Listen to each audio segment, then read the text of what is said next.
Pemerintah Kabupaten Wonosobo resmi meluncurkan Car Free Day atau CFD, sekaligus gerakan masyarakat aktif berolahraga atau Gemar yang berlangsung di alun-alun Wonosobo pada Minggu 5 Juli 2026. Peluncuran ini menjadi bagian dari komitmen pemerintah daerah dalam memperkuat budaya hidup sehat, memperluas ruang publik yang inklusif, serta mendorong transformasi perilaku masyarakat menuju pola hidup yang lebih aktif dan berkelanjutan. Sekretaris Daerah Kabupaten Wonosobo One Andang Wardoyo dalam sambutannya menyampaikan bahwa peluncuran Car Free Day bukan sekadar kegiatan seremonial, melainkan bagian dari ikhtiar bersama untuk membangun kualitas hidup masyarakat yang lebih sehat. Ruang untuk bergerak lebih aktif, menikmati udara yang lebih bersih, mempererat interaksi sosial sekaligus menggerakkan ekonomi lokal.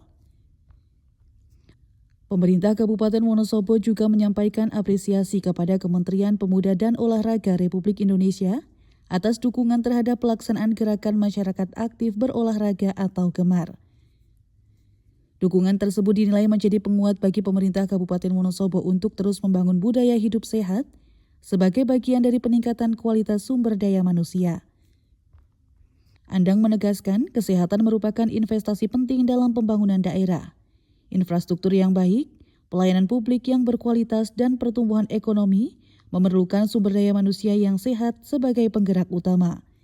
Oleh karena itu, pemerintah daerah berkewajiban menghadirkan kebijakan, program, dan ruang publik untuk memudahkan masyarakat menjalani pola hidup sehat.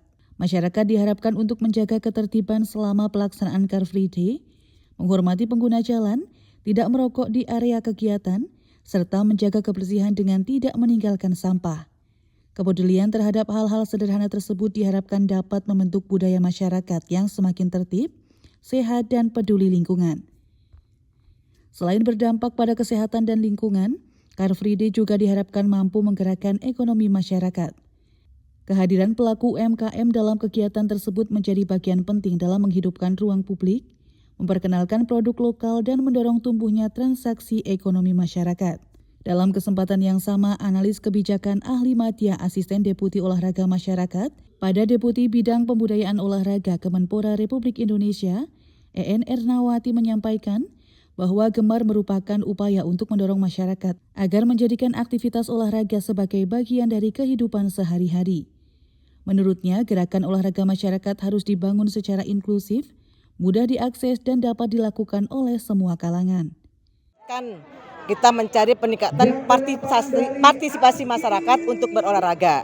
Nah, salah satunya diambillah Car Free Day. Jadi Gemar di Car Free Day, gerakan warga masyarakat di Car Free Day. Jadi tadi sudah saya katakan bahwa Gemar di Car Free Day tidak hanya senam saja, bisa kayak tadi ya jalan kaki, ada dari ada basket, ada bersepeda, jadi ada bermacam-macam. Dan kita di sini mencatat tingkat partisipasi masyarakat. Jadi sudah di titik-titik mana yang kita ambil datanya. Dan yang kedua, kita harus kerjasama bukan kerjasama ya. Kita menghitung UMKM untuk apa? Untuk melihat sejauh mana sih, berapa sih peredaran ekonomi pada saat Car Free Day di UMKM. EN menilai pelaksanaan Car Free Day di Wonosobo menjadi momentum strategis untuk menghadirkan ruang aktivitas fisik yang dekat dengan masyarakat. Melalui kegiatan seperti berjalan kaki, berlari, bersepeda, senam bersama hingga aktivitas komunitas, masyarakat dapat membangun kebiasaan hidup sehat dengan cara yang sederhana, menyenangkan, dan berkelanjutan. Melalui peluncuran Car Free Day dan Gemar tahun 2026, Wonosobo menegaskan komitmennya untuk membangun daerah yang tidak hanya dikenal karena keindahan alamnya, tetapi juga karena masyarakatnya yang sehat, aktif, produktif, peduli lingkungan, dan memiliki ruang publik yang berkualitas. Car Free Day dapat berkembang menjadi agenda rutin yang memberi manfaat luas bagi masyarakat. Tidak hanya sebagai ruang olahraga, tetapi juga sebagai ruang interaksi sosial, edukasi kesehatan, promosi ekonomi lokal, dan penguatan budaya tertib lingkungan. Tim Liputan melaporkan untuk Web TV.